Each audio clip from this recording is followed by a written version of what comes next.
Good morning, good afternoon, good evening, whatever time you are watching this. And today joining me, I'm quite happy about this, is Matt from Mini Matt TV. How do, sir? Good morning, good evening. Yeah. Hiya. Um, Before we go into this, I've mentioned it before. I don't know if you've heard this before, but you were one of the first people I used to watch on YouTube.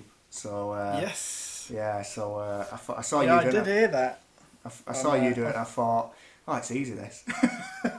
yeah, I'm quite honoured to hear that. I've heard you say that a couple of times, so Good, yeah, that's a nice thing to hear. good, good. So we'll jump straight in with the questions if that's okay with you. Yeah, shoot, go for it. So, first question, an obvious question really, is why a classic mini? Why a classic mini? Mm. So when I was 15, a friend. So this mini is I got it when I was 15, 16. It was offered to a friend's dad. It was like a friend of a friend who had it stored in their council garage for years but couldn't do anything to it. And basically it got offered to my friend and they were like, nah, not really interested. Offered it to my stepdad who was like, yes, that's a great project. I'm sure Matt would be interested.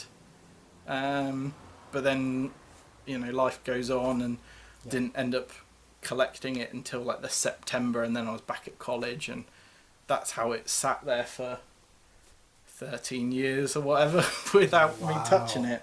Wow. So So that is Project Bumble then. Is that right? yeah, the Project Bumble is it's my first car.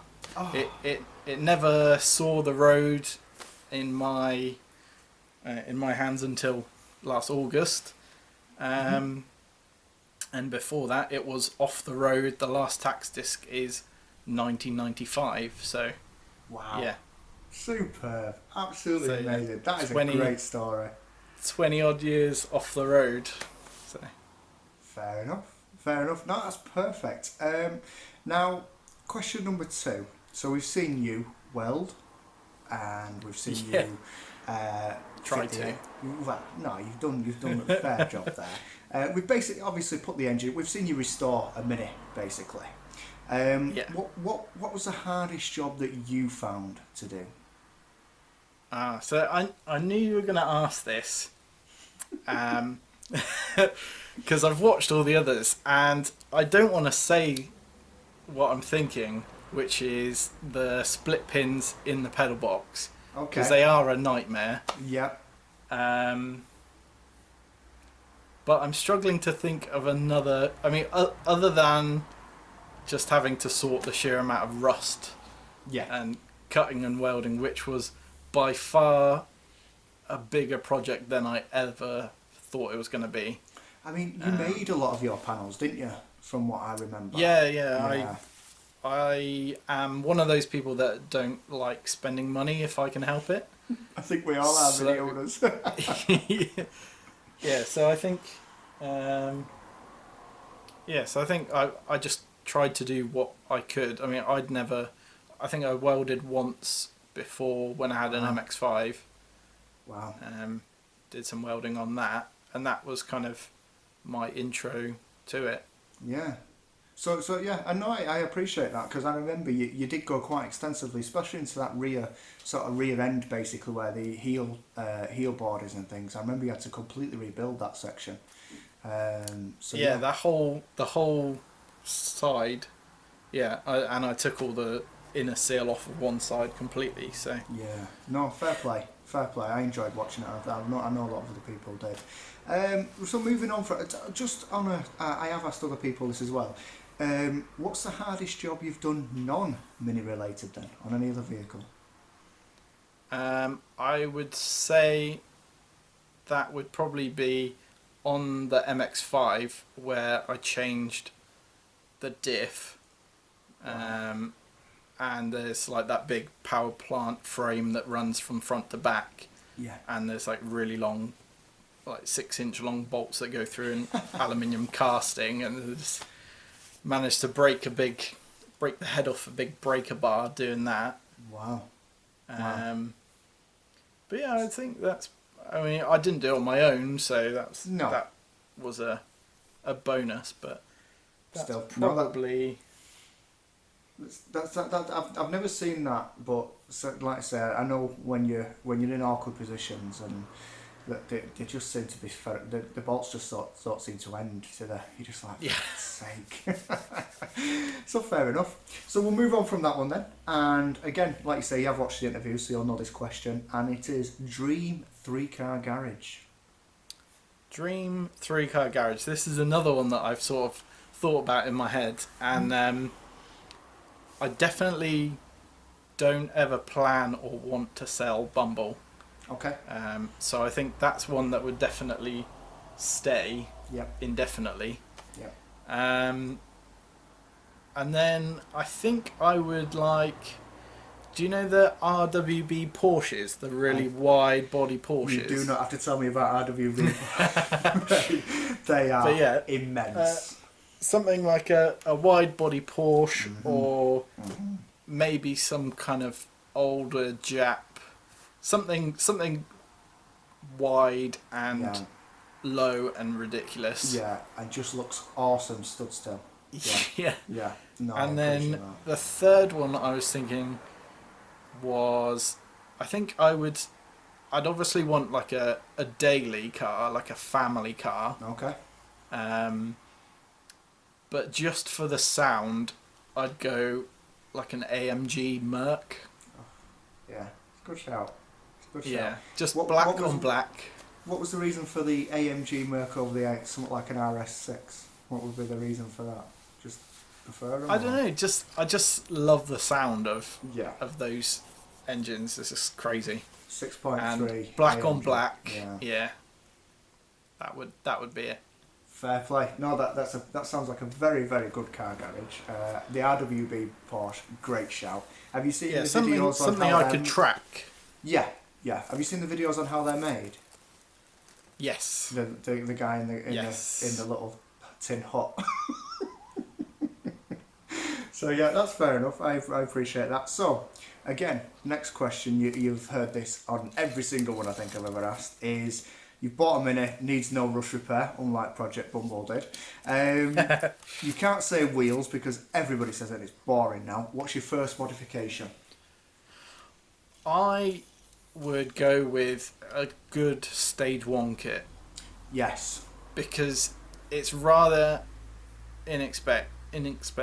Mm-hmm. It's like you're talking between 100 and 150 quid. Yeah. And that gives you a nice like RC40 side exit, which is not a huge noisy exhaust, but it's still got a bit of a better sound to it. You can... I'm literally nodding my head here, Matt. I'm nodding because you're so right. That's a perfect mod, yeah. It's the best first mod because it gives you that little bit extra power. Yeah. Take it to a rolling road, get it set up properly because the difference that makes is incredible. Well, that's it, and it's also, apart from obviously the rolling road, like you say, it's all bolt-on, hands-on things and stuff that are not gonna, if you are just starting out or you are very basic, I think it's a great place to start. What an answer. Well done, sir. That is Absolutely. a very good answer. I like that. I like that a lot. Yeah, I that was one of the first things I did to my Mini, and when it was on the road, I really did appreciate it. Apart from the fact it had a cherry bomb on it as well before I did that. So.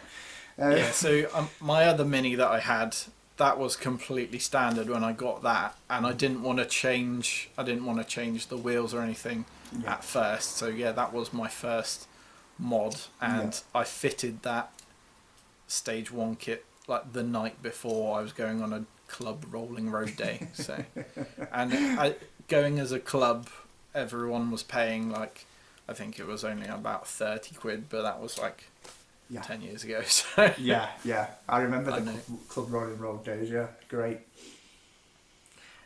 So again, we'll move on from that one then. I don't know this about. Well, in fact, I do know some of this about yourself. Do you have any other hobbies other than cars? I have a lot of hobbies. I am that person that has a different hobby each year. So I've done I had fish for a while, like tropical marine fish, so Okay. corals and Nemo, Yep. all that kind of stuff. More recently, I play with drones, so Yeah. like FPV racing drones. Just playing around with them. Really, I bought one because when I started doing YouTube videos, I saw all these other people with drones doing cool cinematic things, Yep. and I looked at the price and I was like, that's ridiculous. So I ended up going the DIY route, which probably ended up costing me the same or more anyway, but you buy it in little bits rather That's than it. Spread the cost. It's like and finance. then yeah, that's another hobby. So No, that's fair. I'm like that. Our lass will tell you you're into something different every week, and I obsess about it as well. I'm really obsessive about it. I have to know everything about it, and then I watch YouTube videos about it, and I'm just that's it. yeah. No, that's fair enough. I knew you was into the drone racing. Yeah. It's something I'd love to get into, but again, Oh, it's great fun. Excellent fun. It's a lot of money though. It's a lot of money. Yeah, well, it can be and it can't be. I mean, if you wanna get decent like hobby grade stuff that's gonna last, then yeah, it's gonna cost you. But then you could sell it on if you decide you don't like it. But yeah, no, I agree. I tried the drone thing. I tried the under £100 drone, and it went over a house and I didn't see it again. So. Oh yeah, they do that. That's fair enough. Yeah, part of it is fixing them. So yeah, that's it. You fly, crash, break. Yeah. Fix them. That's all part of it. Fair enough. Right, I know. Obviously, you've mentioned your MX-5, and you've mentioned a previous Mini. Just really want to know some of your previous car history. Really, see what you had and so what was good about it, bad about it. Really. So first car was Bumble, Mm-hmm. but that wasn't on the road. So my first sort of actual car was a Peugeot 106. Was it a the Quicksilver? first?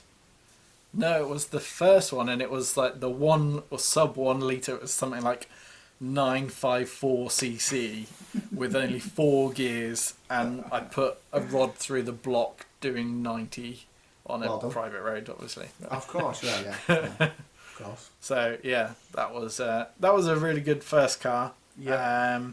And then so I was at college with Will Murfitt, and a friend of his had this white Mini Advantage, which I bought from him for £400. Yeah. Back when minis were Throwaway. not so expensive. Yeah. And then I had that for a good year and a half and did so many miles on it. I did a bunch of shows. I broke down on the way to London to Brighton blowing a head gasket. Blew a head gasket about 3 times. Wow. Had loads of trouble with it and ended up being fed up with it breaking all the time and sold it and instantly regretted it. That's the one car. But then last year, it was either last year or the year before, I managed to meet up with the car at London to Brighton. Yes, I remember. And that was good. Yeah. But it's another one of those things that the car had changed so much. I wouldn't want it back now because it's not my car. Yeah. What were we doing? Car history. So after that, I then had a Mark II Golf that I bought from a friend. I saw it for sale at when it was for sale before he bought it, and then I really wanted it then, but he got there first. Fair enough. And then I ended up buying it off him, and that had coilovers and GTI cam in it and exhaust manifold 4-into-1 race. 168 valve, was it? It was an 8 valve, 1.68 valve. Yeah. And that was really quick at the time because I'd gone from little 1 litre cars. I was driving a Saxo for a while as well, 1 litre Saxo, and that was dreadful. Yeah. So yeah, jumping in the Golf from that, the brakes made you like hit the steering wheel compared to the Saxo. Other cars I've had a couple of runabouts. I had a Golf Mark IV Golf TDI for a couple of years. Honda Civic, and I've got a Skoda Octavia at the minute, just like a big diesel. Chuck the kid in and all the pram and everything. So just is it the 1.9 PD engine? Yeah. Awesome. And what else have I had? I had a couple of cars, to be fair. You've had a couple of them. How many MX-5s have you owned? Just the one. Oh, okay.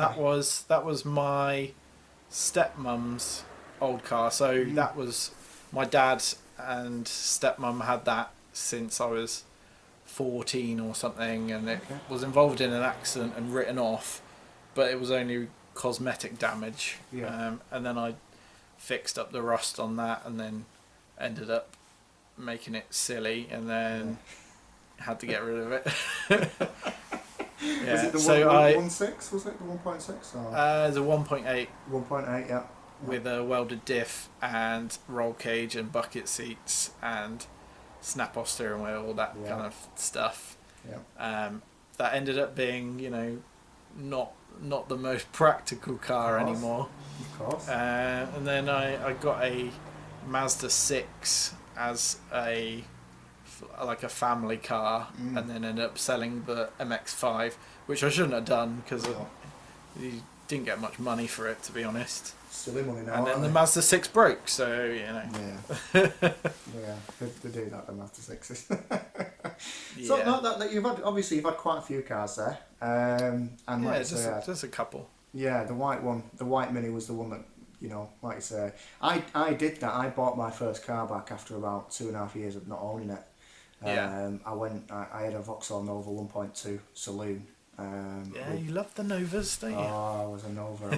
I've always been a chav. I've seen pictures of that though. It looks... Well, I bought it. It had done 19,000 miles. The back seats had never been sat in, mate. It was absolute. I was looking at, like I say, first cars. I was looking at the Saxos and the Fiesta 1.25 Freestars and all that. And then a family friend said, "Oh, we've just taken this in as Part X at Hyundai." And I was like, "What is it?" And he went, "It's a Vauxhall." I went, I've got street cred, can't be driving that thing around." And then I went and looked at it, and it was 250 quid, and I thought, I love it. I love its 4 doors. I love its manual choke. I love it's a saloon. I just loved it. So I bought it, absolutely minted it, won some awards at some shows, so like most standard car and things like that.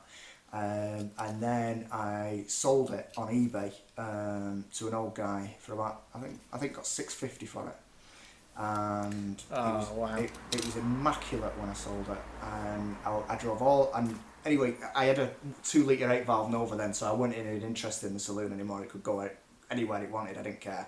I had a fast car now, so the 2-litre 8-valve rotted away. Disintegrated basically, so we stripped that, and then it was like, I really want my old car back. So I just went through my emails, managed to find the guy on eBay, sent him a private message and said, "If you still have it and you'd consider it, I'd love to buy it back." He said, "Yeah, you can buy it back. I know you loved it." Give the story at first car, and I drove all the way to Sussex for it. Is that where you are, Sussex? No, I'm in Hampshire. Oh, Hampshire, sorry, yeah. So I drove all the way to Sussex. It was like a 40-hour day for us. That's a long drive for you. And I picked it up, and it was dark, and I loved it, and I drove it back, and it was amazing. And I looked at it the next day, and I thought, I've made a mistake here. The arches had gone, the front valance had gone, and I was just like, and it ended up going banger racing probably about a year and a half after I owned it. I put Nova GTE seats in it to try and make it a bit cooler, and it was going to go for an engine conversion, but I just lost the love for it. I'd done a bit of welded work on the sills and stuff, and I just lost the love, and I just thought, you know what? And I offered it on the forums and stuff, and people were like, "Oh, it's so cool. Well, come get it then. It's 150 quid," and end up going to some banger boys, and it was like, well. So fair enough. Sorry, I took that. No. I completely went on a little tangent there. I do apologise. No, I don't mind at all, mate. I did the same as well with the person that bought my Mini Advantage. I tried emailing them and just never heard anything back. Yeah. It's that old rose tinted glasses thing. Oh yeah, absolutely. When you look back, you're like, oh, I love that car. I remember it so bad, so much. Yeah, and the thing is that like the memories with it, like all the long trips and stuff. Yeah. I did like Southampton to Plymouth, which is a 3-hour drive. I did that like quite a few times. Yeah. So I think I did like 20,000 miles in the Good year effort. in a Mini. Good effort. So we'll move on from them ones then, because we've still got a few more questions. So this is a question that I've started to really enjoy asking. If someone that you know was starting a project, whatever it may be, what's a bit of advice that you would give to them really? What do you think they need to consider if anybody's starting up a project? I'd always say, don't be afraid to make mistakes. Because Perfect, yeah. because I didn't really know what I was doing. No. But the way I think about it is, if I make it worse, then I can keep trying until I make it better. And I always sort of thought that once I'd finished the whole car, I could then start at where I started and make it all better. So, Yeah, go back and redo. because you gain that experience while you're doing it. Yeah. And also look on forums, because forums are an amazing resource. Yeah. And they're so underused now, because everyone goes on Facebook and they go, oh, what's this problem? And you could just Google that, look on the Mini forum, or that there are others, but the Mini forum, and everything that you could think of has been done, and people have had every problem you could ever think of. Yeah. And it's I great. agree It's that. great fun. I used to stay up till like 4 or 5 a.m. just reading through forum posts. Yeah, when I I was agree. at uni. I think, I mean, how old are you, Matt? If you don't, how old are you? I'm 30 now. Yes, it's exactly same age as me. Yeah, we're the same age. Yeah, 89. And 89, easily, 80s babies. The thing is, we were probably forum heydays. You know what I mean? Yeah. I mean, when we started driving, they were probably just starting to die, but still strong. I mean, I remember being at the park. I'm on every forum on the planet. I really am. If I was thinking about buying a car, I'd join a forum just to see what the main problems were and things. So, and you could always get a good deal from someone through a forum as well. Yes, you could always go through the for sale section, the classifieds, and you get a car that's less abused than one on eBay, say, when it's been cared for a bit better. So, no, I agree. And the only thing I would say about the forums nowadays is some of the pictures have gone. The information's still there, but everybody used Photo Bucket back in the day, and that sort of like died off. Yeah, it was a couple of years ago. Photo Bucket decided just to screw everyone. Yeah, but I think the Mini forum came up with some kind of workaround. So yeah, well, like you said, forums are a great resource. The problem is that everybody wants the answer now, so they Facebook everything. But if you're willing to put the time in, you can really find some information. So that's a perfect. One thing I did mention the interview I did with Adam is just a basic tool set. Get yourself out of them Halfords Advanced tool sets are brilliant. Yeah.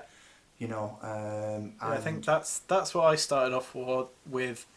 Is a small box. It's probably this sort of size, and it's got a full socket set of Imperial and metric, which obviously on a Mini you'll want a bit of a mix, mainly Imperial.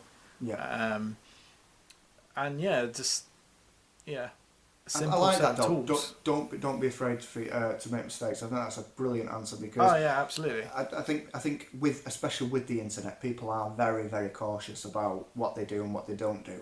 And some people give great advice, but they don't necessarily deliver it in a very good way. You can look through YouTube comments and Facebook posts to see that.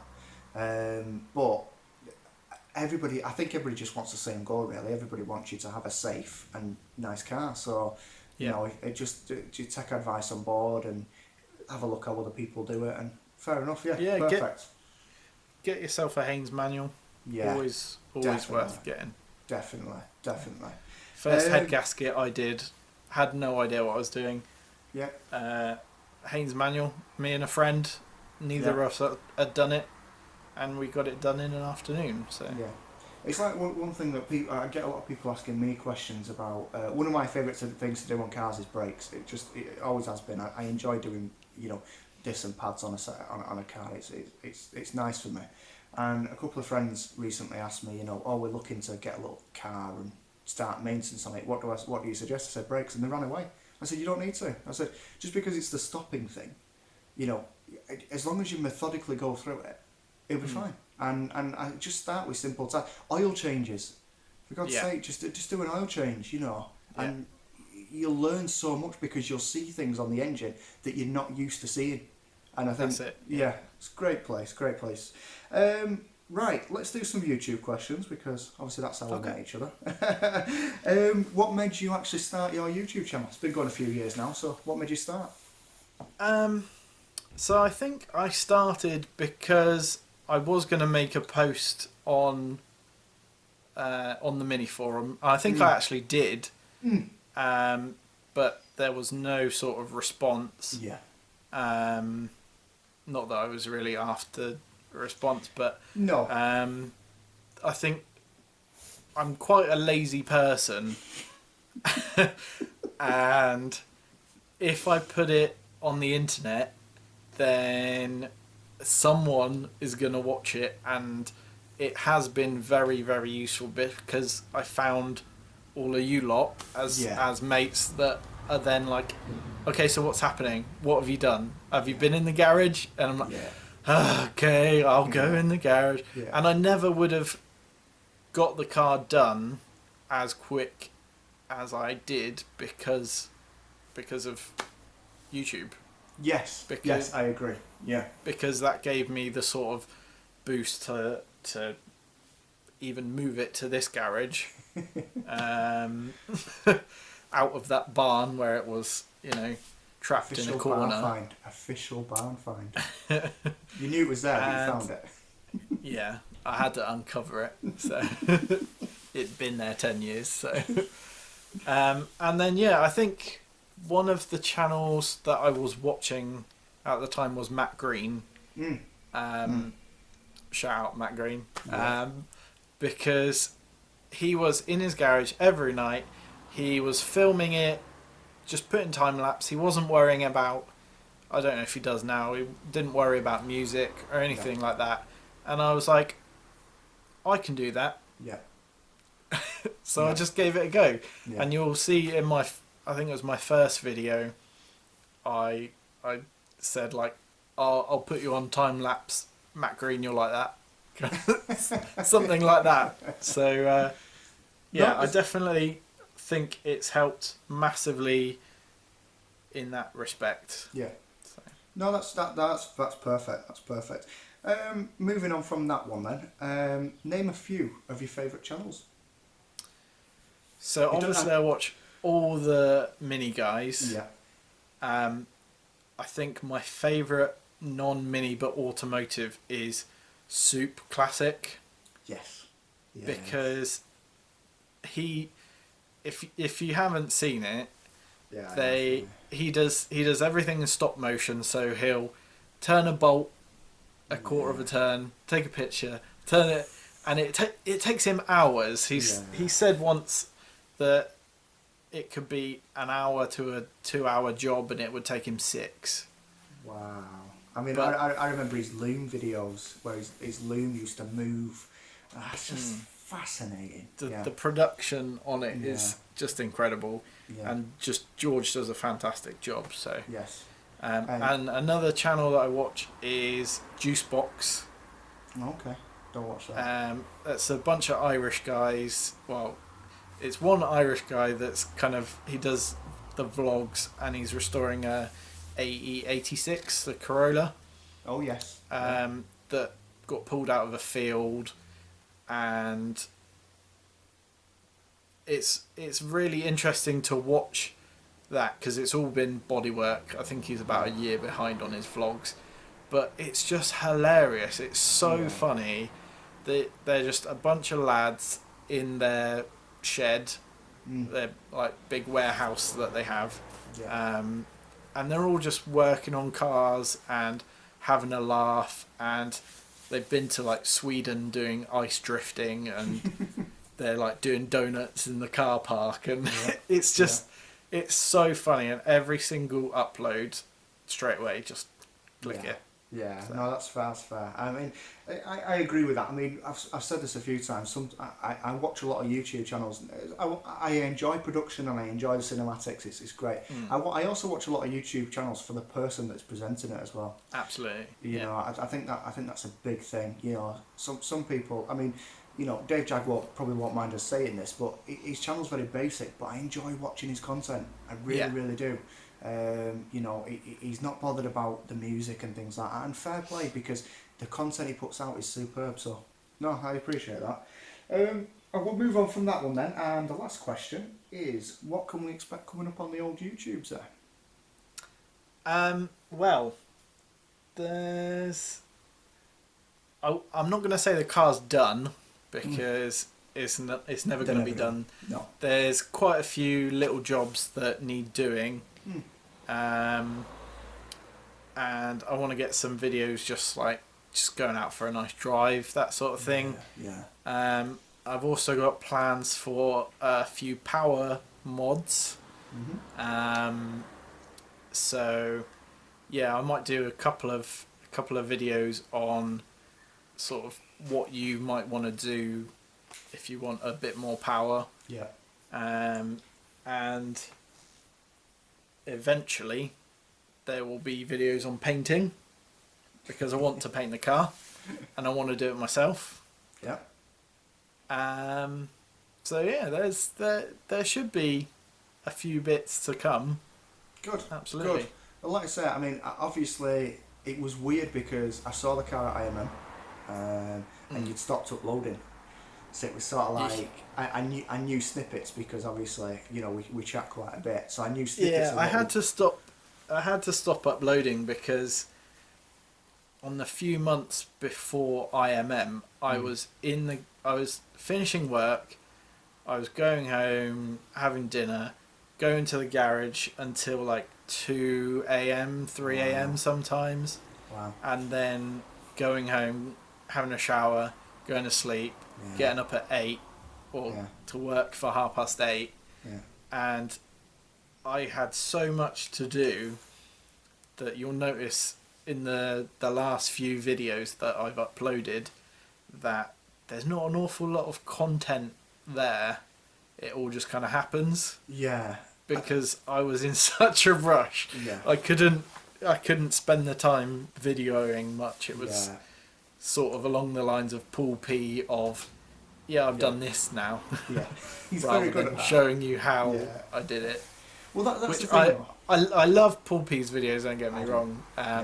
He is definitely another one of me of, we'll figure it out as we go kind of thing. But yeah.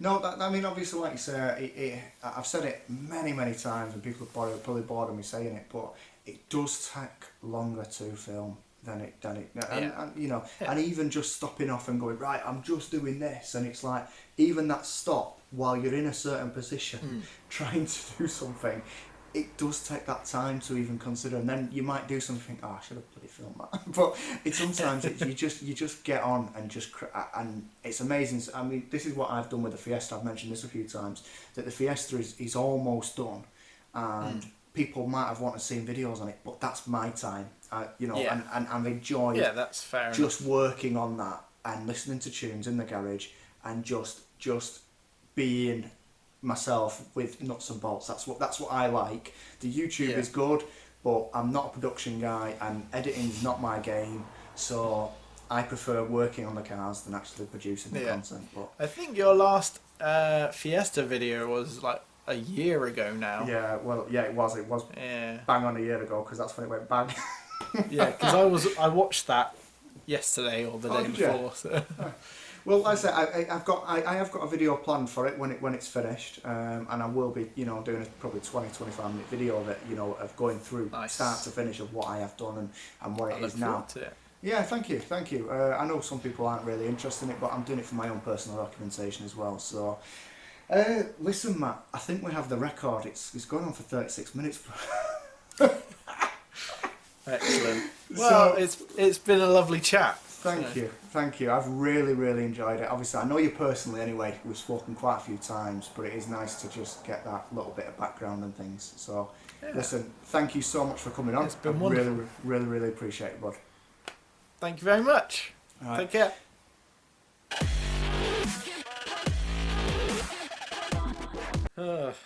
Yeah, I didn't realise that was so long.